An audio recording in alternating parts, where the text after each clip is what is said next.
Hi guys! This is a continuation of the series I started to share my journey of going through the Drawing Foundations courses at New Masters Academy. I never went to art school, but I've always wanted to get better at drawing, and someday I hope to make money from it. But more importantly, I just want to get better at the craft, so here we are learning the fundamentals. There are so many online resources these days for learning art, but I truly think that NMA has the most complete Drawing Foundations courses. And today I am going to show you guys what I did in part 2 of the Drawing Foundations, which covers cast drawing and observation. This part was especially challenging, I think, because a lot of the exercises weren't the most fun. Dare I call them a grind, but I think the reality of learning art is that it's not always fun. When I first started learning art as an adult, I actually used to give myself a lot of grief about this because I thought that real artists didn't struggle with this feeling because I thought they had this thing called passion. But the truth is, if you're applying deliberate practice to something, it can feel really uncomfortable. And that's how you know that learning is actually taking place. So hopefully this video can give you an idea of what to expect if you're taking these classes or give insight into the art learning journey. Alright, let's get into it. The NMA Drawing Foundations Homework Part 2. So the first class in Part 2 is called Drawing Foundations 2, and this class is taught by Mark Westermo, who sadly passed away, but he was an incredible artist and incredible instructor who taught people such as Jeff Watts, who you might have heard of, who founded the Watts Atelier, and also he taught Joshua Jacobo, who is actually the founder of New Masters Academy. And in this class, we had to draw plaster casts. And I had never actually fully understood the point of drawing plaster casts, but I think Mark Westermo explained it really well, which is that you're studying from another artist's work, and it also, because it's all one color, it minimizes the local value so that you can focus on studying the forms and the light and the shadow. So in the first week, we had to do this exercise of a basic flat shadow lay-in with charcoal. And I think this method is really similar to what I learned at the Watts Atelier. I actually started out at the Watts Atelier because they had an online art program, and now I'm here. So it's interesting because I actually see a lot of the same people. I guess we're all just trying to figure out this online art education thing. And I love online courses because I also think it's a great way to meet people who have the similar interests and are trying to pursue similar goals. And I actually had to redo this week 1 assignment because the first homework assignment lacked edge variation, which is having hard and soft edges to denote the form shadow versus cast shadows. I didn't phone it in necessarily, but I was kind of rushing in the assignment, so the TA definitely caught me there, and I had to go back and redo the assignment, and I decided to just redo all the drawings because I thought it would be more effort to try to go back and correct things, and plus it doesn't hurt to get some extra mileage. And then in week 2, we had to take one of the busts that we did in week 1 to completion. This was my week 2 assignment. There was rendering of the shadows and adding in halftones and essentially taking it to a semi-finish. And I love working with charcoal because it's so fast and it gives a really nice range of value. So I think it's actually great for learning, and I think that's why it's so prevalent in beginner courses. So this was a pretty short class, only 2 weeks, which brings me to the next class, which is Fundamentals of Observational Drawing, which is a Russian course by Ilya Murachnik. And in this class, we worked in graphite, which is a bit more challenging because it takes time to build up the value, and there's less of a value range compared to the charcoal, so I feel like the differences in value are more subtle. So with this class, there's actually a checkpoint, which means that according to the course guide, you can pick one class out of 2 depending on your interests. And the other class that was offered was this Barg Plates Sight Size class, and I decided to pick this class instead. If you want to take some of the later classes, there might be a prerequisite of a class that you had to take at a certain checkpoint. So personally, I chose this class because I'm not super interested in doing site size. I think the fundamentals of observational drawing class is more widely applicable because it's more focused on ideas like construction, which I care about more personally because I want to be able to do stuff like figure invention and comics and illustration. And I think the site size approach is more optical and not so much constructive. I could be wrong about that because I didn't actually take the other class, but that's my understanding of it. Let me know if you've taken it and what you've gotten from it. So I feel like I greatly underestimated this fundamentals of observational drawing course because at first I saw that it was only 11 hours of lecture time compared to some of the other classes I took in part 1, such as FODAP, that was 25 hours total. 11 hours versus 25 hours, I thought, okay, that's half the time of lecture time, so this class should take half the time to complete, right?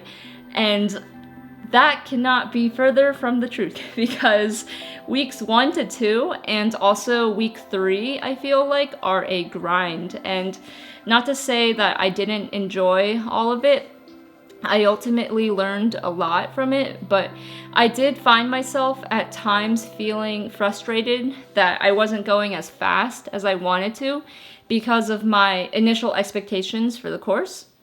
In week 1, we had to do a mark making exercise, mainly to get familiar with the graphite, and we did a point-to-point line drawing exercise similar to one of the weeks in Drawing Foundations 1, where we had to draw the straight lines. And then these other pages here are flat tone and hatching exercises in a notebook. And it's cool that we used a notebook because you had to kind of try to stay in the lines. And we were hatching in different directions, doing curved hatches, applying different sorts of pressures. And all of this takes a lot of time. So it's not the most exciting stuff. So here's another few pages more of the hatching in the notebook, and then later on we took the hatching to a sketchbook, so that's just working on a bigger surface. And I feel like what got me through a lot of this exercise was putting on some music, putting on a nice podcast, or watching 90 Day Fiancé, which is one of my favorite shows. So I've seen all of the spin-offs, but let me know if you're also initiated into the 90 Day Fiancé universe. This next assignment was also in week 1, and this assignment was interesting because it uses a knitting needle. I didn't have knitting needles, so I just used a paintbrush, and we had to do angle transfers where we hold up the knitting needle and to the thing that we're observing, and then we transfer it directly onto our page. And then this exercise here on the right is a proportion measuring exercise where we use our knitting needle or paintbrush to try to determine the ratios of something. So that's practicing our proportions. That was all the homework for week 1. So now moving on to week 2, we used the same angle transfer technique in this first assignment here, and then we had to draw boxes from observation by measuring out all of the angles. After that, we did this exercise where we drew boxes in 2-point perspective from imagination. So the first one here is purely observation, and the second one is purely from imagination and using the perspective lines. So then the idea with this next assignment was that we didn't use the perspective lines, but we are still drawing all of these boxes purely from imagination, but keeping in mind the perspective ideas, which is that you want the lines that are going away from you to converge. You never want them to diverge because then it would break the illusion of looking like a box. And then in this last assignment here, we combined both observation and construction to draw these boxes. So it was both measuring and then using the idea of converging lines to draw out these boxes.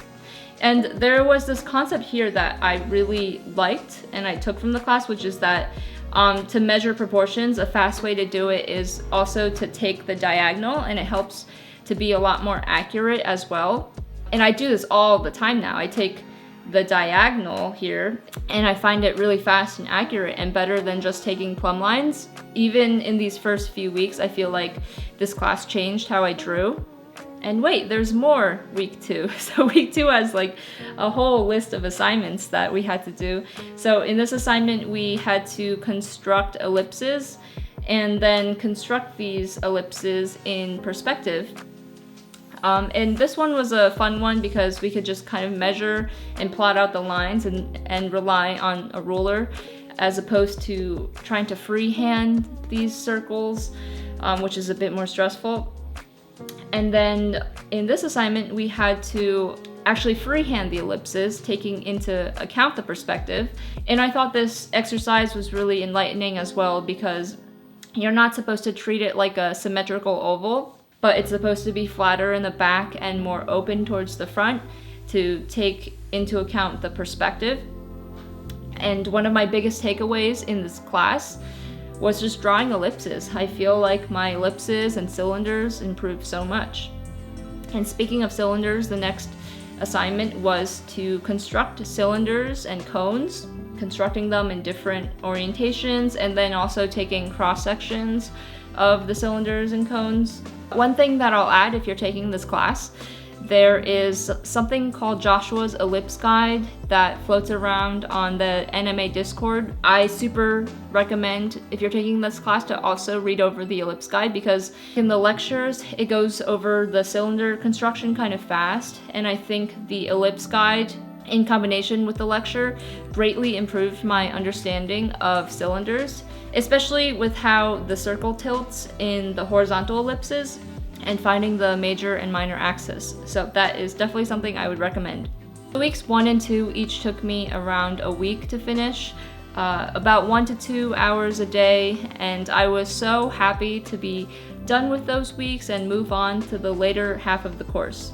So week 3 covered Introduction to Light Logic, and here we had to figure out where the shadow gets casted, where the terminator is, and also identify and convey different parts of the shadow, such as the core shadow, the reflected light, the terminator, and the cast shadow.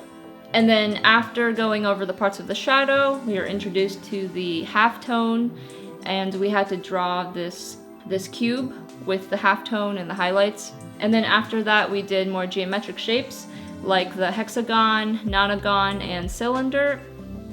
And we saw how the terminator, core shadow, and reflected light shows up in these different forms. And I like how these geometric shapes were kind of used to build up to a cylinder, in that it was going from fewer planes to more planes to really show the different parts of the shadow and how it gets transitioned to a cylinder. That's something that I really like about the class, is that a lot of the concepts build up on each other. And Ilya also went over how to construct the harder shapes, such as the nonagon, to get a more accurate looking result by drawing through the forms, which means drawing the parts that you don't see.